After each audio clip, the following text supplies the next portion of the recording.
Hey there, welcome back to my channel, Crafty Concepts with Erin. I'm Erin and I have a scrapbook layout for you today. A fellow scrapbooker reached out to me and they were looking at a layout in the core catalog wondering how it was done. So I took a look at it and I loved the layout and I said, challenge accepted, let's figure this out together.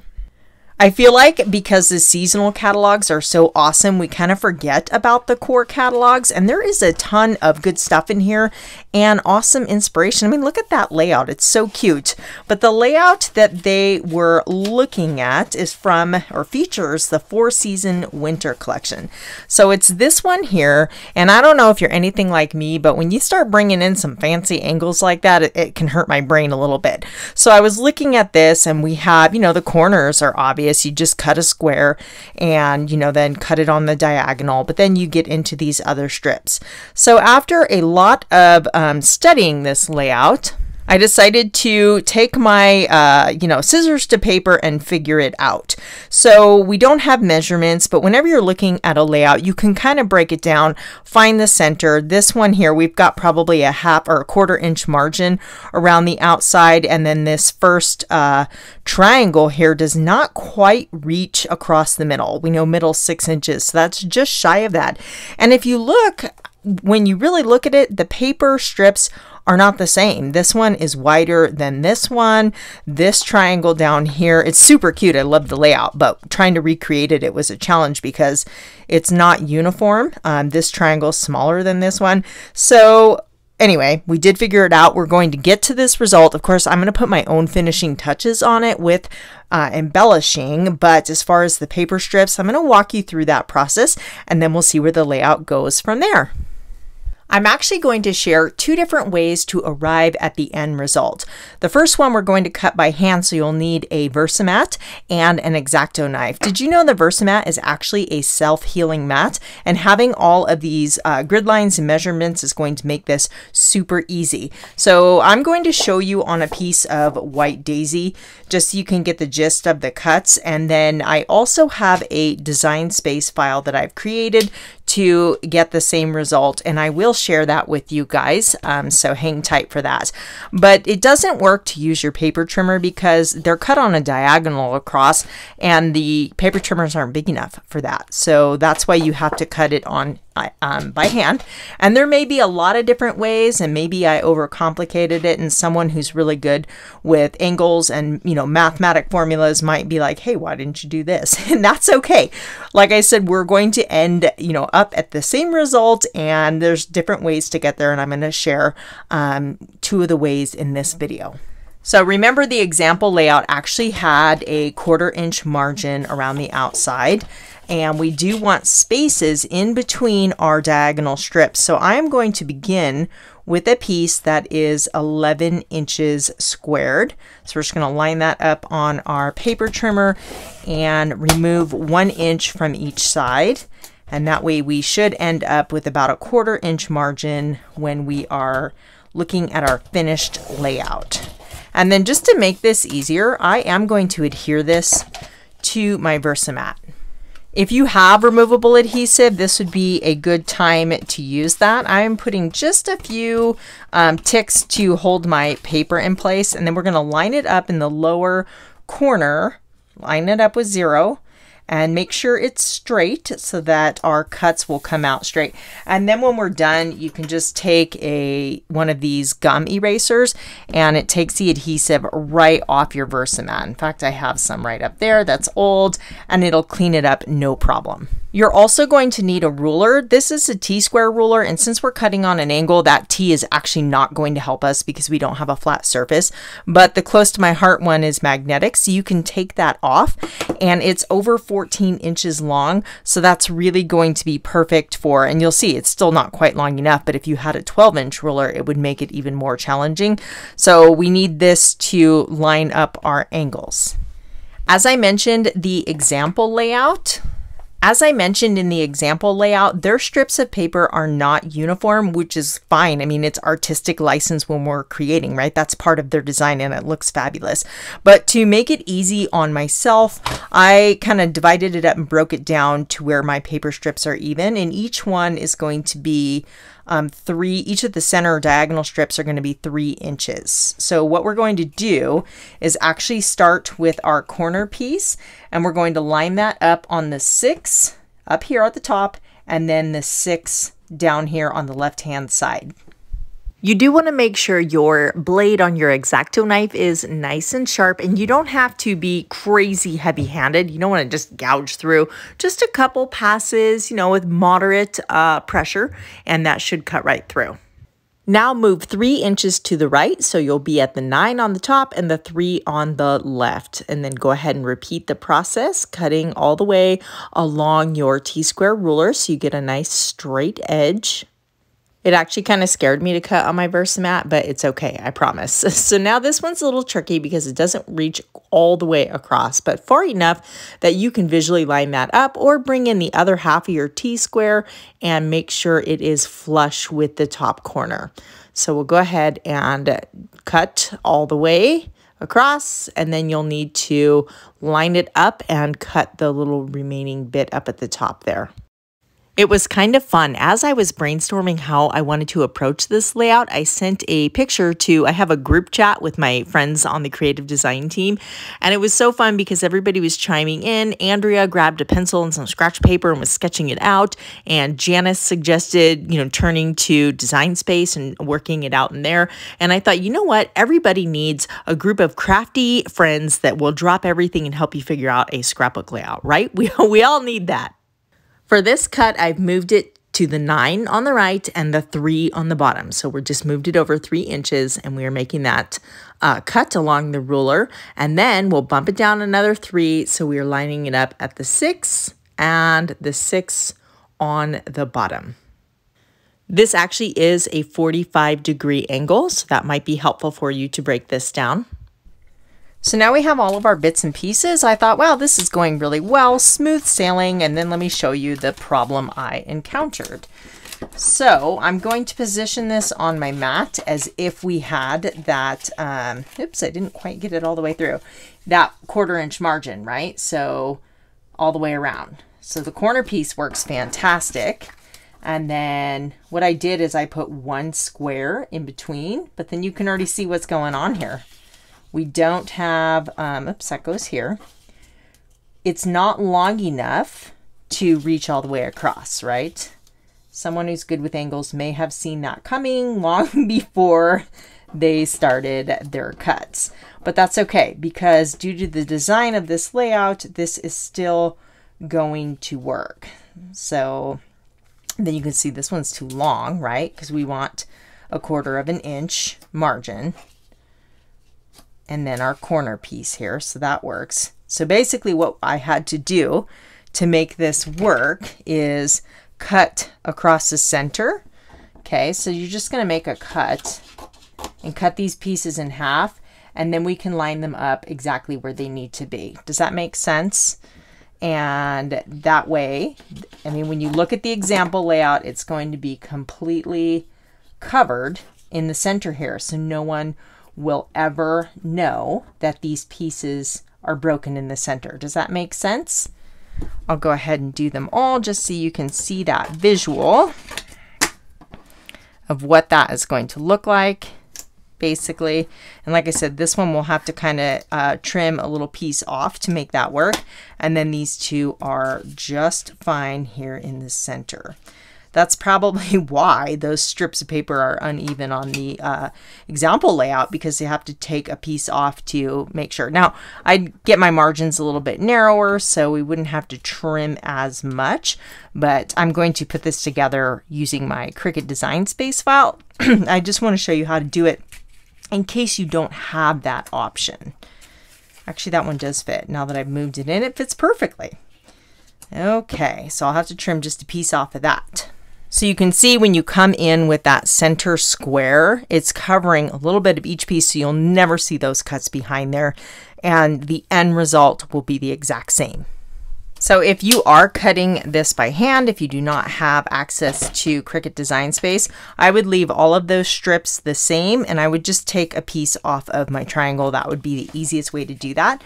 You've got lines on your cutters, so if you wanted to take off a 1/4 inch, it's very easy to get a straight cut because I have that grid line there. So I can very easily trim that down, preserving the exact same 45-degree angle. Okay, so don't worry, none of those will be wasted. I'm going to use those to stamp on and die cut, and they will go to creating embellishments. This is what the Design Space file looks like. Each piece of paper is represented by a different color, so you will know to switch them at, and each one will be a different pattern paper. I am going to build this layout on a sheet of white daisy, so let me just get this tacked down to my Versamat really quick here. And we'll line that up. That'll help us get everything where it needs to be. And then I have all my strips. I actually cut these exactly as the example layout shows. And because I used my Cricut Design Space file, these are going to pop right into place and be absolutely perfect. So we have this one down here. And then where did my corner? Oh, there it is. We have my corner piece down here. So you could use this layout with any paper pack you want. I just really liked the 4 Seasons winter, and the layout's beautiful, so I decided to go with the same papers. Like I said in the beginning, I will change up the embellishments. Mink is a featured color in this paper pack. That background is mink, so I am going to grab my little Mink sponge dauber tool here, and I will do this off camera because this is going to take me a little bit to get all of the edges. I'm not going to bother with the area in the center because it'll be covered up, but I do want to just go around and darken up the edges so that it stands out against that white background. So you'll see on this piece, if you guys have been watching me for a while, you know that I can't not do this. It's just kind of like my thing. So you'll see there what a big difference that makes on that edge. So like I said, I'll pause the camera and get all the outside pieces done. I'll be right back. I went ahead and got everything inked up on the edges and adhered down. And while I was doing that, I went over to watch my friend Janice Gihuli. She has her tag video series. Her and Julie have been featuring tag videos every week. So if you have not watched those, check them out, and tons of inspiration. Chelsea's even gotten in on the fun, but it's a great use of your paper scraps and how fun to make your own gift tags. So I was looking at this, judging by how much space you have on each side, I am guessing that that is approximately a 9-inch square. And that looks about right. Theirs may be slightly smaller. So this is 9 inches, and I cut this birch pattern paper at 8 3/4. So we have that nice margin around the outside. I know what some of you are thinking, oh my goodness, she's covering up all of that gorgeous pattern paper, right? So there are other ways you can use this layout. If you don't want to do the center grid, you could take 2 4x6 photos, for example, and put them at an angle in the center or even straight, but you could have a center focus layout, definitely showing off more of those fun pattern papers. You could put your title right here, or a title here, and then a little cluster here and some cluster of the pine boughs, kind of like how they have here. So that would be really fun. Or you could also, if you bring this back in, you can see only a few inches are actually visible. You could use smaller strips of paper to cut those. So it would take more work and just making sure your angles and everything were lined up, but you cut down a piece of paper and then just cut it. Put it on your measurements, use the ruler. That is a 45-degree angle. And that way you're just cutting this piece and you would have the center open. So a couple different things you can do if it is bothering you to hide all that paper. On their layout, they have 3 Christmas photos. I'm willing to bet that those are 3x3 because of the amount of space around them. When you've been scrapbooking a long time, you just kind of get a visual idea and you can figure out sketches. It just takes practice. But I do want to show you that these are 4x4 squares. You could house, or this photo mat would house 4x4 squares. You're obviously going to see less of that pattern paper, but if you want your photos larger, that would definitely work. I am going to go with the 3x3 option. I do have 3 winter photos here. I was out taking a walk. This is something I love to do. This was taken after Christmas last year. Actually, this was, I'll have to check the date. It was 2020 or 2021. But the red berries in the snow, and then I just took a picture of myself. And then when you walk all the way up on the hill on the mountainside, you can look down, and it probably doesn't look like much in the photo, but this is our house and our barn, and then you can see the corrals and the horses over here. So it's just really a cool view, and it's just this magical winter wonderland right now. So I really like having this photo. So this was all taken on a walk, and I am going to document this memory. I think that I'm going to probably put those like this, and I have them printed with a white border, but I do want them to pop more against that background, so I cut pine photo mats just like in the example layout. So now for the fun part, we're going to work on our title and embellishing. They've used this one here, the Merriest season, and mine isn't really Christmas photos, so I am not going to use that for my title, but I do want to use the pine boughs and berries because it's very wintry. But there is this stamp set, it's Winter Wishes, so I'm thinking of winter season, and then we have the seasonal haul stamp set, which is super cute. In the core catalog, these stamps are all in this one as well. So this is the 4 seasons winter. There is spring, summer, and fall. But to go along with those, they have these stamp sets that are really, really fun because this is called seasonal haul, and there are all of the different icons on there depending on the season. So you can see how they've made cards to show you the example, and there are spring, summer, fall, and winter, and you could just change them up and put, you know, pumpkins or a tree in the background to go along with your season. And there's so many different ideas, little flower vases and milk pails, but these stamps coordinate with them.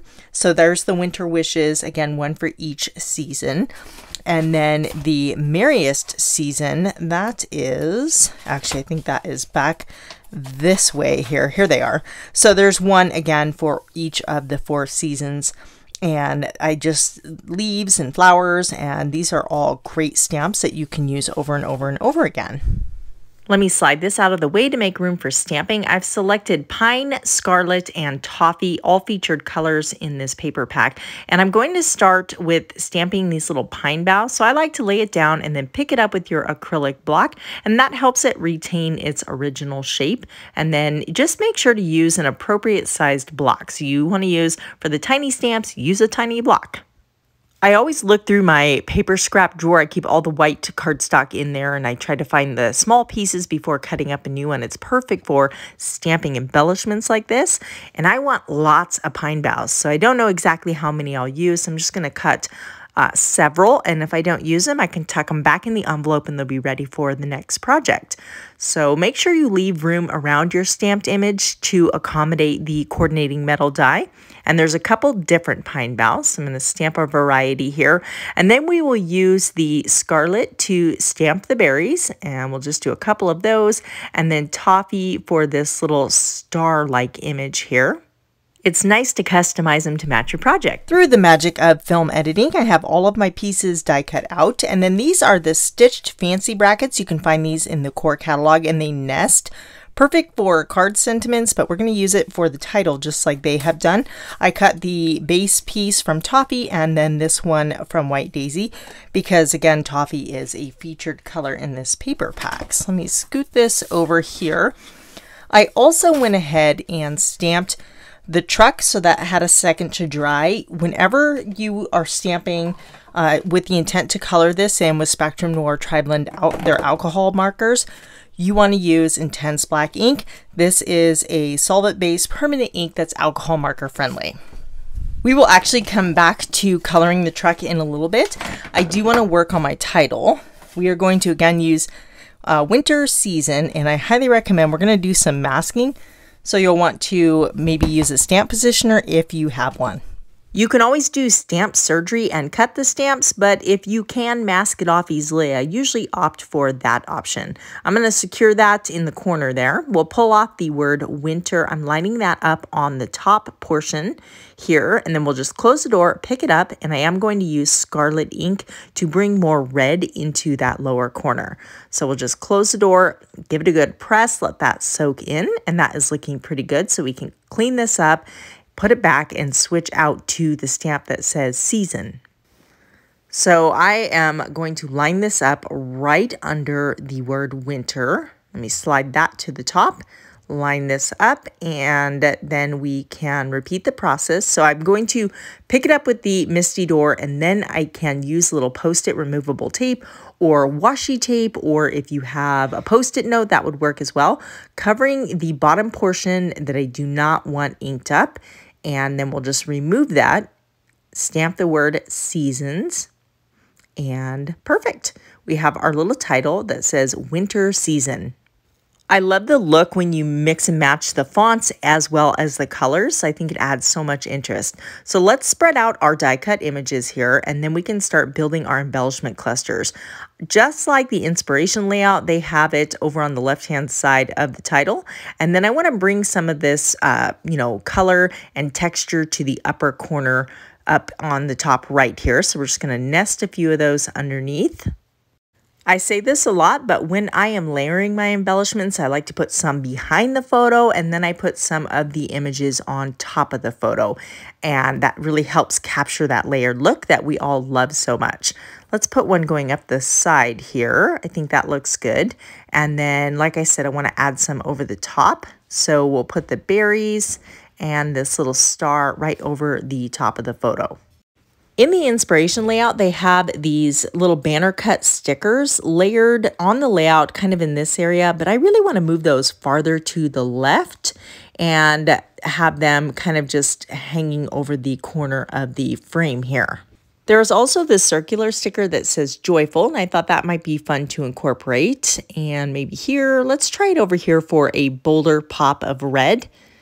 Yes, I definitely like that. That's better than the berries. Let's go ahead and work on the truck. I'm envisioning the truck down here in this space, and I just think it's going to be so cute. So I have selected several colors, and I have Vintage Blue Blend because, believe it or not, that actually, it's like a greenish gray, bluish gray. It's kind of an interesting color, but it's going to match this perfectly. I also have Ice Gray shades, Tan Blend, and Ice Gray Blend. There are several different ways to color, and of course I recommend practice, practice, practice. I personally like to start with the darkest color of the TriBlends, adding the shadows first. And of course, Sybil, she always wants to see what's going on, otherwise she ignores me. So let me zoom in so you can see this a little bit better. Again, I'm using the darkest shade to just kind of go around, and I like to use flick-like motions to get an irregular edge. I think it's easier to blend as opposed to a straight line. So imagine where the shadows are going to be. And if you use rounded edges, you'll notice in the corner of the truck door and on the truck bed here, I've kind of gone at an angle, and that is going to give it more of a three-dimensional look on the fender here. So, and then just adding those, you can always go back in and add more dark if you feel you need it. So I've sped this up quite a bit. I thought about leaving this out because it is kind of time consuming and this video is running long, but I do get asked a lot of questions about coloring tips and using the Spectrum Noir TriBlend, so I thought it was a good opportunity to leave it in.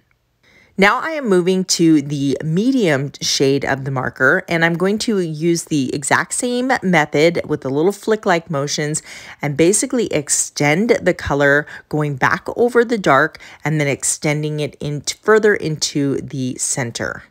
The smoothness of the paper has a lot to do with what your finished result will look like also.